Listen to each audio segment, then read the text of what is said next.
Alô pessoal, aqui fala Paulo Prado, diretamente do Instituto Albert Einstein. Nós estaremos, a partir de hoje, lançando uma série de podcasts falando sobre Enem, falando sobre o EMA e todos os vestibulares do Brasil. Hoje eu estou aqui com os professores do Einstein, o professor Paulo Henrique e o professor Vicente, duas feras da história do Brasil. A nossa mensagem maior é que o nosso professor de história, hoje, eles também estão falando sobre filosofia e também estão falando sobre sociologia, para mostrar que a história é a vivência profunda e cotidiana, sem levar em conta todas as consequências de um passado mais distante do assunto história. Então, os nossos podcasts vão iniciar hoje e o nosso assunto escolhido hoje chama-se o Estado. Eu vou passar para o amigo Paulo Henrique para dar suas considerações iniciais. Paulo Henrique, por favor. Bom dia a todos, bom dia professor Paulo Prado, bom dia professor Vicente. Paulo Prado, eu gosto muito do conceito de história que foi elaborado por Pierre Bourdieu em um livro lançado no Brasil em 2015 chamado Sobre o Estado. Nesse livro, Bourdieu aprofunda uma discussão que ele já vinha propondo anteriormente em outras obras, sobre qual a natureza, qual o papel, né, e como o Estado se organiza. Ele parte de um conceito clássico dele mesmo, chamado campo. E segundo Bourdieu, o Estado é um campo não só de produção, de disputas, de conflitos, de saberes, mas também um campo de reprodução dos conflitos sociais, de reprodução da realidade social. Nesse sentido, o Estado possui uma burocracia cuja função não é agir de maneira nenhuma de forma neutra, tampouco representar, no sentido do marxismo clássico, os interesses da burguesia, né, a chamada classe dominante. Mas a função desse Estado é promover um equilíbrio de forças e, a partir daí, buscar, através desse equilíbrio de força, o domínio da sociedade enquanto um corpo, enquanto uma ordem política e social. Bom dia, eu sou o professor Vicente. Eu quero dar bom dia aqui ao professor Paulo Prado, professor Paulo Henrique. Então, quando se trata de conceituar Estado, a gente tem várias versões. Você pode ir pela versão, né, da filosofia, pela versão da sociologia, da história, da ciência jurídica. Então eu vou, né, com uma certa objetividade, usar o conceito de Darcy Azambuja, né, que num livro chamado Teoria Geral do Estado. É um conceito que é considerado conceito jurídico. Porém, para ele chegar a esse conceito jurídico, ele fez uma abordagem histórica, filosófica, sociológica, antropológica, né? Como é definido o Estado? Ele parte para a análise de 3 elementos. Ele diz o seguinte: a existência do Estado depende de 3 elementos. Quais são esses 3 elementos? Primeiro, governo, território e povo. Aí ele faz uma análise mais aprofundada desses 3 elementos. Mas aqui nós vamos discutir o seguinte: o que é o território? É o espaço geográfico onde vive o povo. E o que é esse povo? Aí nós podemos, né, direcionar dizendo: povo, no sentido comum, é um conjunto de pessoas, mas povo, no sentido sociológico, é uma nação. Uma nação aonde? O que seria uma nação? Um conjunto de indivíduos com a mesma origem e traços culturais. Porém, deve-se também se considerar que o povo, dentro de um território, podem existir um conjunto de habitantes que não tem essa mesma unidade cultural. Por isso é que é complexo a definição desse elemento povo. Território é muito fácil, que é o espaço geográfico. E o terceiro elemento, que é o governo. O que é o governo? O governo é a instituição que vai definir as regras de convivência daqueles indivíduos naquele espaço territorial.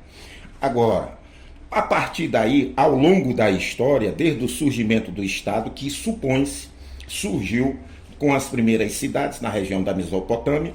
Aí ele vai evoluindo das civilizações orientais, ocidentais, a Idade Média até hoje. O que acontece? Ao longo desse processo evolutivo, se discutiu o papel e a função do Estado, que é algo muito polêmico. Nós vamos, né, fazer essa discussão agora aqui. Muito bem. Eu gostaria de saber, jogar aqui uma polêmicazinha para Paulo Henrique e depois para o professor Vicente, sobre o Estado e o neoliberalismo. Tá? Hoje em dia, você sabe que está muito em voga isso, todo mundo fala do neoliberalismo, tá? Da legalidade, das pessoas que são legalistas. Né? Eu não consigo ver um neoliberal sem ser legalista. Tá? Então, eu gostaria de saber de vocês, e eu creio que nossos alunos, clientes alunos também vão gostar de saber, qual é o comportamento do Estado diante do neoliberalismo. Professor Paulo Henrique, por favor. A questão do Estado relacionada ao neoliberalismo, ela tem que ser pensada a partir de uma perspectiva, de um conceito que eu considero fundamental, que é o conceito de necropolítica, desenvolvido por um historiador camaronês chamado Achille Mbembe. Achille Mbembe, que já era conhecido no cenário europeu, no cenário norte-americano, desde o começo dos anos 2000, ele chega ao Brasil através do livro dele, Necropolítica, o ano passado, em 2018. Então, ele, de certa maneira, ele abala aí a intelectualidade brasileira, partindo da ideia de que necropolítica consiste em um conjunto de práticas violentas desenvolvidas pelo Estado que partem da ideia de que alguns indivíduos são descartáveis e, portanto, suas vidas são menos valiosas. Então, eu creio que a relação entre o Estado e o neoliberalismo parte do entendimento dessa prática chamada de necropolítica, na medida em que o Estado neoliberal ele tem uma íntima relação com o chamado mercado. E, na verdade, o mercado nada mais é do que a burguesia classicamente conhecida como aquela classe social que se apropria de forma violenta dos meios de produção, e a partir dessa apropriação dos meios de produção, ela acaba ditando as regras das relações de força, das relações de trabalho.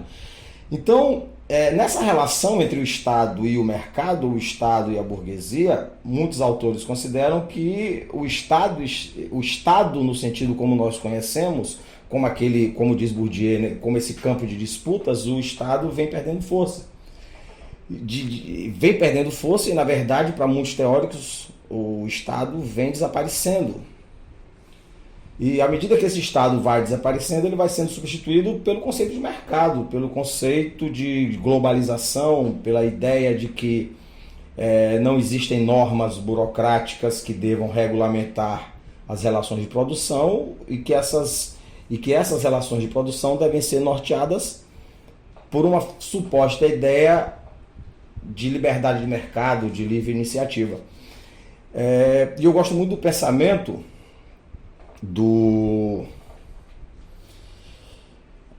não é do Achille Mbembe, mas eu gosto muito do pensamento, é um filósofo francês, ao longo da discussão eu lembro o nome dele, que ele diz que na relação de força, Noam Chomsky, o Chomsky diz, ele não é francês, o Chomsky diz que na relação entre o Estado e o capital, sempre quem sairá perdendo é o Estado, porque o capital é o Estado. Deleuze já dizia isso. Deleuze dizia que o século XXI ele é o século do capital, não é o século do Estado, não é o século das pessoas. O capital não tem forma, o capital não tem cor, o capital não tem cheiro. O capital é uma entidade tão invisível quanto o Estado e muito mais poderosa que o Estado, segundo o Gilles Deleuze. O professor Vicente, as suas considerações sobre o neoliberalismo e o Estado, por favor. Muito bem. O que acontece é o seguinte, na minha opinião, levando em consideração, né, uma obra de Paul Rougon, quando ele trata da evolução econômica, da evolução das teorias econômicas. Então, o que acontece? Esse o Estado e o neoliberalismo. O Estado foi criado exatamente, surgiu, vamos dizer, o Estado surgiu para regular as relações e gerar harmonia. Pelo menos esse é o conceito teórico. Ao longo do tempo, o que vai acontecendo? O Estado tem que sobreviver e ele vai sobrevivendo de acordo com a relação entre os indivíduos e os meios de produção. Então, por isso é que nós vamos definir o quê? Nós temos vários sistemas. Nós temos ao longo do tempo vários sistemas, que foi uma definição da própria história, da própria antropologia, sociologia, que diz o seguinte: nós temos um modo de produção escravista, temos um modo de produção asiático, considerado asiático ou de regadio. Então, o que acontece? A partir da evolução da humanidade, vamos partir para a Europa Ocidental. A partir da evolução, digamos, saímos do feudalismo para o capitalismo. Aí o capitalismo tem a sucessão de fases. Tem capitalismo comercial, capitalismo industrial, e vem. Então, a partir do momento em que esse capitalismo vai se desenvolvendo, vai evoluindo, é preciso uma reconstrução do papel do Estado. Então, nós tivemos, a partir do século XVIII, o liberalismo clássico, que definiu, né, as regras, como a economia deveria funcionar. Uma economia o quê? Sem a intervenção do Estado. Mas só que não previram, não houve uma previsão de que o capitalismo, ao longo do tempo, ele vai sofrer crises, né? Existe até um russo chamado Kondratiev, que ele faz essa análise, né? O capitalismo vem, se desenvolve, vai, atinge o auge, depois entra em crise, depois entra em depressão, recupera, assim. A partir dessa visão de que o capitalismo não é infalível, né, chegou-se à necessidade de que o Estado tem que intervir. E depois da Segunda Guerra Mundial, esse papel de intervenção do Estado na economia cresceu bastante, surgindo aí o chamado Estado do Bem-Estar. A partir da década de 80, né, o que acontece? Com o surgimento do chamado, né, consenso de Washington, criou-se a ideia de que a intervenção do Estado na economia era prejudicial. Mas prejudicial para quem? Prejudicial para os grandes grupos, para as multinacionais, as transnacionais. Então, as grandes potências criaram a ideia de que deveria se fazer uma revisão desse papel do Estado no campo da economia. E aí cria-se, né, a ideia do neoliberalismo, que é um Estado não interventor, mas um Estado regulador. Então, surgindo aí o princípio do Estado mínimo, né? Porém, aí vem as questões. O neoliberalismo chocou a esquerda, né? Que sempre defendeu o Estado interventor como um Estado capaz de gerar benefícios e o bem-estar da sociedade.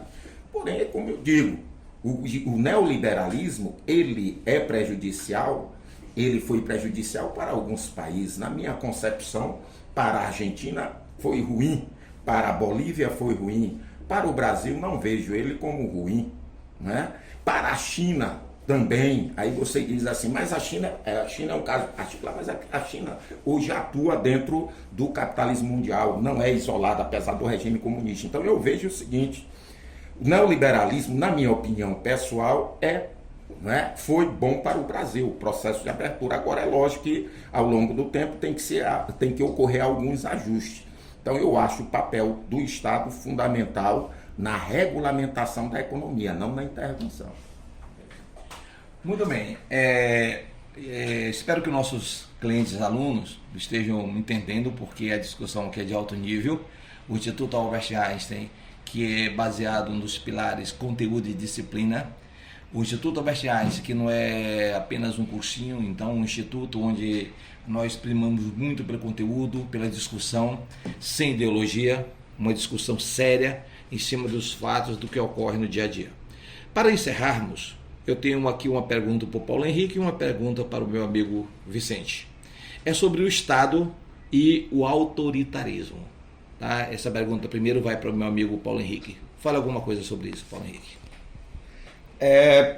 Paulo, eu vou trazer para a experiência brasileira. Eu sou um historiador thompsoniano, eu gosto de trabalhar com as experiências coletivas. O processo de formação do Estado brasileiro, a partir do momento que ele se dá de cima para baixo, através de um movimento claramente elitista, ele parte da ideia de que existe uma elite que sabe o que é melhor para os demais setores da sociedade, Vicente.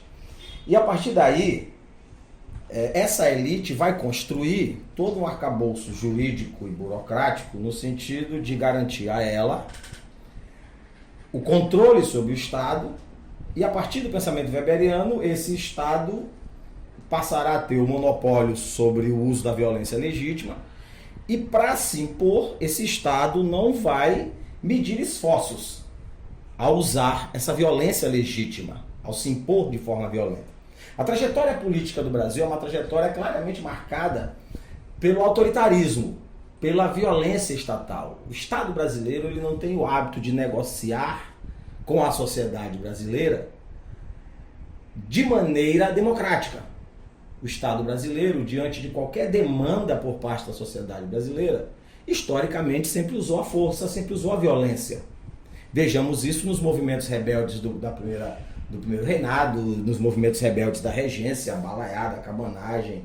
Vejamos isso na República Velha, vejamos isso com a implantação do Estado Novo de Vargas, vejamos isso com o período da ditadura empresarial militar. E esse é um momento, para mim, crucial da trajetória política, né, da experiência histórica brasileira, né, ditadura empresarial militar, porque nesse momento o Estado brasileiro ele constrói uma série de artifícios, sobretudo jurídicos, para legitimar, do ponto de vista da lei, o seu próprio autoritarismo. Nesse sentido, define-se o que a gente chama, o que ficou conhecido como Estado de Segurança Nacional. Todas as medidas jurídicas implantadas no Brasil ao longo do período entre 64 e 85, com destaque para os atos institucionais, foram medidas fundamentadas no princípio da teoria penal do inimigo. A partir da teoria penal do inimigo, existem, fundamentado também no princípio da necropolítica do Achille Mbembe, existem segmentos da sociedade que, em virtude de sua forma de pensar, de sua forma de agir e de seu posicionamento político, são dados como inimigos da pátria. Sendo inimigos da pátria, contrariam os interesses do status quo. Nesse sentido, desenvolve-se uma legislação, desenvolve-se um arcabouço jurídico, cuja função é eliminar esses entes indesejáveis da sociedade brasileira. Consolida-se assim, neste momento, para mim, esse Estado autoritário brasileiro, cujas raízes permanecem profundamente fincadas ao Brasil, que ainda não conseguiu superar, visto que memórias subterrâneas, apesar de todo o processo de redemocratização, visto que memórias subterrâneas que foram sufocadas ao longo desse tempo todo, estão vindo à tona, exigindo uma retomada desse Estado autoritário e desse Estado de Segurança Nacional. Muito bem. A relação que eu vejo entre Estado e autoritarismo, eu vou partir do seguinte, um pouco da teoria da psicologia social. O ser humano ele gosta de segurança. O ser humano gosta de segurança. Então ele sempre está buscando isso, a segurança. O que aconteceu na Europa na década de 20 para 30? A ascensão dos regimes totalitários. Por que esses regimes ascenderam? Porque o mundo saiu de uma guerra em crise, né? A sociedade esperou do Estado liberal uma solução. Como a crise estava prolongada e havia também uma polarização ideológica, de um lado os ideais socialistas que tinham sido difundidos pela Revolução Russa e do outro lado o liberalismo. Como havia esse embate, o que aconteceu? A sociedade pensou, eu quero solução. Aí é que surge o fascismo e o nazismo como uma proposta extremista. Qual é a proposta nazista e fascista? Um Estado forte é capaz de lhe dar segurança e solucionar o problema. Então, houve a partir daí a ascensão dos regimes totalitários na Europa. E esses regimes totalitários acabaram sendo reproduzidos aqui no Brasil. Acabaram sendo reproduzidos aqui na América Latina, enfim, no mundo. Até porque o mundo já era globalizado. Então, o que acontece? No Brasil, nós temos o surgimento desse autoritarismo a partir da República, a partir do movimento do tenentismo, que pregava o quê? Que a única maneira de salvar o Brasil da crise, não é, da corrupção, era o exército, os militares. Com o tenentismo se desenvolve o ideal militar de salvação nacional. Então o que aconteceu? Esse ideal militar de salvação nacional, ele foi reproduzido na ascensão de Vargas, ajudado pelo tenentismo, na queda de Vargas em 45, os militares derrubaram, em 64 com o golpe, e agora na redemocratização, o que acontece? Então você vê que é um ciclo. Toda vez que há uma crise, há uma intervenção militar no sentido de vamos solucionar. Então isso é um ciclo. Daí eu parto, fazendo uma conclusão, eu parto de que a sociedade, de um modo geral, ela busca segurança. E em momentos de crise, ela faz essa opção pelo totalitarismo. O exemplo nós temos, eu não estou dizendo que o Brasil hoje é um país ditador, mas nós tivemos a ascensão da direita, devido à crise em função dos últimos governos de esquerda. Muito bem, essa discussão aí veio aqui na minha cabeça, né? O problema do Estado mínimo versus a intervenção. Eu acho que já está mais ou menos por aí, nós estamos caminhando por esse caminho. Eu gostaria, para fazer nossas considerações finais, né, que o amigo o professor Paulo Henrique e o professor Vicente dessem poucas palavras sobre o Estado mínimo e a intervenção, tá? Para que o nosso tempo já está quase esgotando, em outra oportunidade abrangeremos mais esse espaço. Eu queria fazer duas considerações à fala do professor Vicente, sendo que a primeira gira em torno desse capital político que ele lançou, que as Forças Armadas teriam. Esse capital político ele veio sendo construído, né, ao longo das atuações do Exército Brasileiro, as atuações violentas do Exército Brasileiro no sentido de reprimir manifestações populares. E essas atuações acabaram sendo deturpadas por narrativas historiográficas que a gente sabe que são problemáticas. A outra questão que eu acho interessante, Paulo Prado, o pensamento burguês, que ao mesmo tempo em que ele exige uma pequena, minúscula ou quase inexistente presença do Estado na economia, mas no primeiro sufoco que essa burguesia tem, ela corre para o Estado. O Estado é problema até a página 2. Para a burguesia, o Estado é um problema até a página 2. Mas na hora que esse Estado se vê sufocado pela própria dinâmica do capitalismo, na hora que essa burguesia se vê sufocada pela própria dinâmica do capitalismo, ela corre para o Estado. O Estado não é bom até a página 2, Vicente. Então essa ideia de que, e eu discordo contigo, a população busca uma solução por parte do Estado liberal. Não é possível que essa população, e aí eu incluo a burguesia, ela não saiba que o Estado liberal é um Estado burguês cuja premissa é a não intervenção na economia. Como é que essa sociedade fica exigindo do Estado aquilo que ela exigiu que ele não fizesse, que era a intervenção? Muito bem, professor Paulo Henrique, quando eu falo do Estado mínimo, né, eu falo de um Estado regulador. O que acontece? O que eu mostrei aqui foi uma evolução da humanidade, trazendo também a nível de Brasil.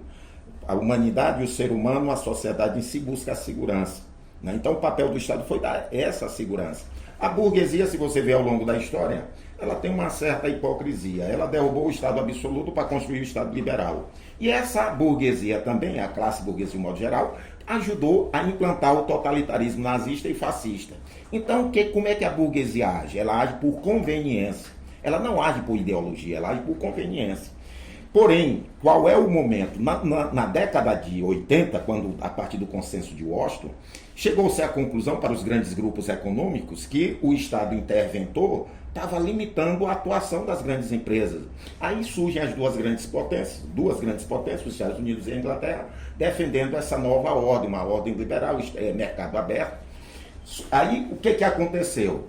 Os países que não optaram por essa nova ordem seriam com certeza isolados. O Brasil fez essa opção, né? A partir do governo Collor, o Brasil fez essa opção.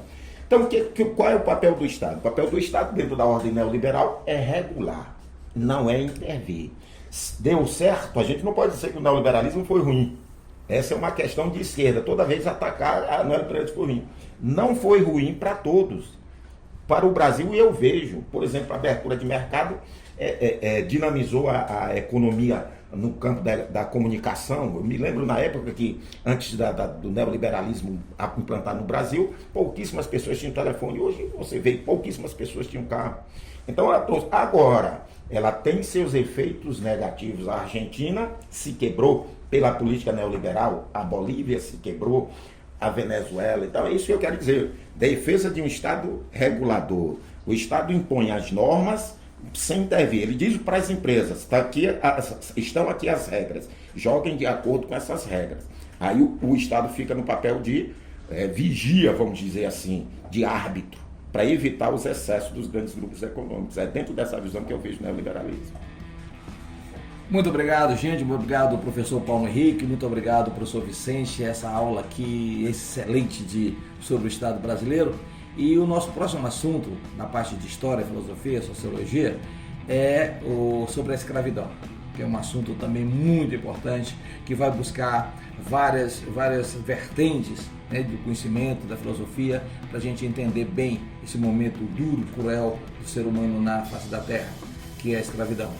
O podcast Einstein vai ficando por aqui e agendando para os nossos clientes, alunos, que dia 7 de janeiro vai ter o Einstein Experience, que é exatamente uma aula grátis para todo mundo que quiser participar, que procure o Einstein pelo telefone 32690520, faça a sua inscrição e venha participar desse grande preparatório, o maior de São Luís, o preparatório que tem mais de 18 anos de existência e já aprovou mais de 300 alunos em medicina nas escolas estaduais, nas universidades estaduais, federais e nas particulares.